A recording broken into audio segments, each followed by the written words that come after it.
आज की एकादशी का नाम है फूल मोहिनी। पकड़ी हो दीदी।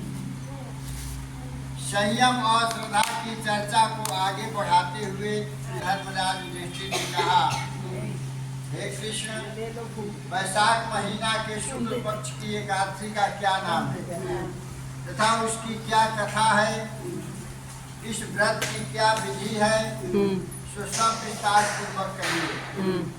भगवान श्री कृष्ण जी बोले, हे धर्मराज, मैं वह कथा कहता हूँ जिसको महर्षि वशिष्ठ जी ने रामचंद्र जी से कही थी।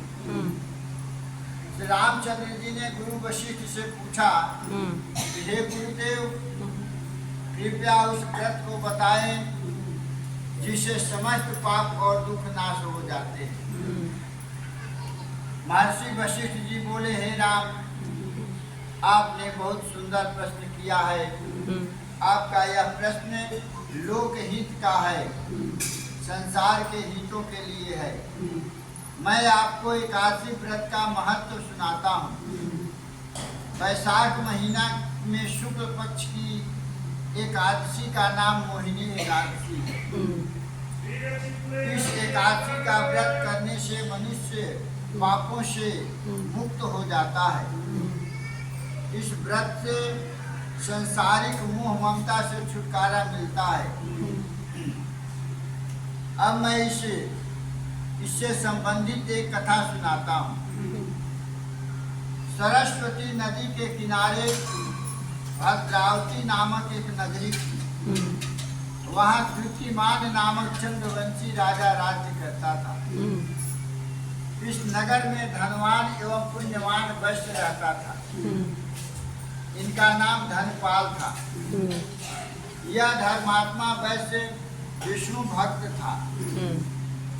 उसने नगर में अनेक अन्य क्षेत्र, प्याऊ, कुआं, सरोवर, धर्मशाला आदि बनवाया था। सड़कों पर आम, जामुन, नीम आदि के अनेक वृक्ष लगवाए थे। उस वैश्य के 5 पुत्र थे। पहला का नाम था सुमना, दूसरा का द्युतिमान, तीसरा का मेधावी, चौथा का सुकृति और 5वां का धृष्ट बुद्धि। इनमें धृष्ट बुद्धि नाम वाला 5वां पुत्र दुष्ट प्रकृति वाला था। वह न तो ब्राह्मणों का आदर करता, न कभी पितरों का सम्मान करता था। वह वैश्यागामी और जुआरी हो गया था। मद्यमांस, मतलब मदिरा होता है। मद्यमांस का सेवन करता था। अनेक कुकर्मों में वह अपने पिता के धन को नष्ट करता था। धृष्ट बुद्धि की अनितियों से तंग आकर उसके पिता और भाइयों ने उसको घर से निकाल दिया। परिवार के अन्य संबंधी भी उसकी निंदा करने लगे। घर से निकलने के कुछ समय तक वह अपने गहने और कपड़े बेचकर निर्वाह किया, अपना भोजन चलाया। जब सब धन नष्ट हो गया, जब धन रहता है तो 10 को साथी संगति भी मिल जाते हैं। जब धन नष्ट हो गया तो दुष्ट संगी साथियों ने भी उसका साथ छोड़ दिया। अब वह भूख प्यास से व्याकुल रहने लगा। अन्य कोई आर्थिक साधन नहीं रहने के कारण वह चोरी करने लगा।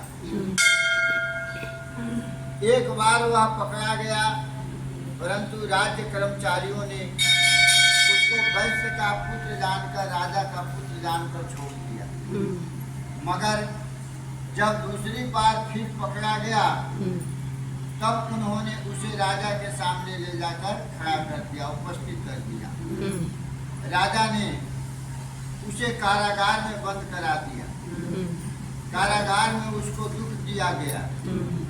कुछ समय बाद उसके व्यवहार को जानकर राजा ने नगर से निकाल दिया। ये सुधारने वाला नहीं है, इसलिए कारागार से अच्छा है कि इसको नगर से ही बाहर निकाल दो। नगर से निकलकर वह वन में चला गया, जंगल में चला गया। वन में पशु पक्षी को मारकर खाने लगा और तो कोई उसका उसका साधन था नहीं कि पेट भरे। कुछ समय के पश्चात वह एक पहेलिया ही बन गया। मान ले लिया पेट की आग बुझाने को वह पहेलिया हो गया, परंतु पशु पक्षी का शिकार भी क्या साधारण बात है।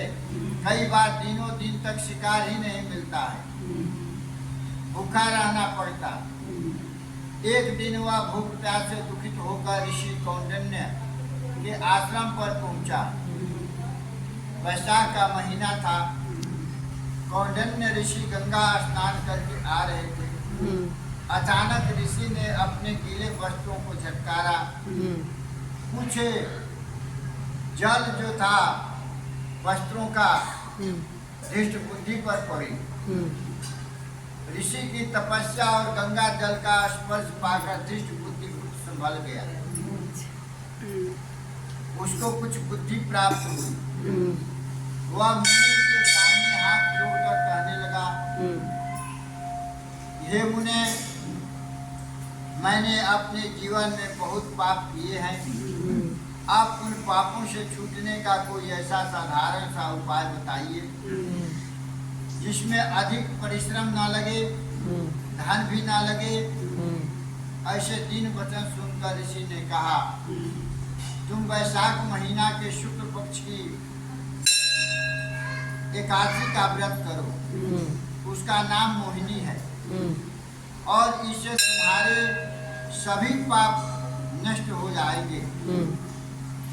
मुनि के वचन सुनकर वह अत्यंत प्रसन्न हुआ और उनके द्वारा बताई गई जैसे मुनि ने कहा था, ऋषि ने कहा था, वैसे विधि के अनुसार उसने मोहिनी एकादशी का व्रत किया। गुरु वशिष्ठ ने कहा, हे राम, इस व्रत के प्रभाव से दुष्ट बुद्धि के पाप नष्ट हो गए और अंत में वह गरुड़ पर चढ़कर विष्णु लोक को गया। इस व्रत से मोह मद आदि सब पाप नष्ट हो जाते हैं। संसार में इस व्रत से श्रेष्ठ अन्य कोई व्रत नहीं है। इसके महात्म को पढ़ने अथवा सुनने से 1000 गौदान का फल प्राप्त होता है। संत कृपा, गुरु कृपा, मित्र कृपा अगर हो जाए तो कोई कार्य कठिन नहीं होता। कभी कभी अनजाने में भी कुछ ज्ञान की बात मिल जाती है। जाता नहीं है आदमी कि मैं जाऊं ज्ञान की बात सुनूं। कभी कभी अगर भगवान के कृष्णों का, गुरु का कृपा होता है तो कोई ना कोई आकर के उसको ज्ञान की बात बता दे, उसको एक संभालने का मौका मिल जाता है अगर मानने तब। कहता है कि कभी कोई गलती ना करे उसे भगवान कहते हैं। कभी कोई गलती ना हो इसे भगवान कहते हैं। भगवान से कभी गलती नहीं होता है। बताओ कहाँ होता है, कहाँ किए हैं। कर्म को अनुसार उसको दुख मिलता है। भगवान कभी गलती नहीं करते। और जो गलती करके पश्चाताप करता है उसे इंसान कहते हैं। गलती तो सभी से होता है। गलती करके पश्चाताप करता है, हमसे गलती हो गया मान लिया, उसको इंसान कहते हैं। और जो गलती करके भी नहीं मानता है उसे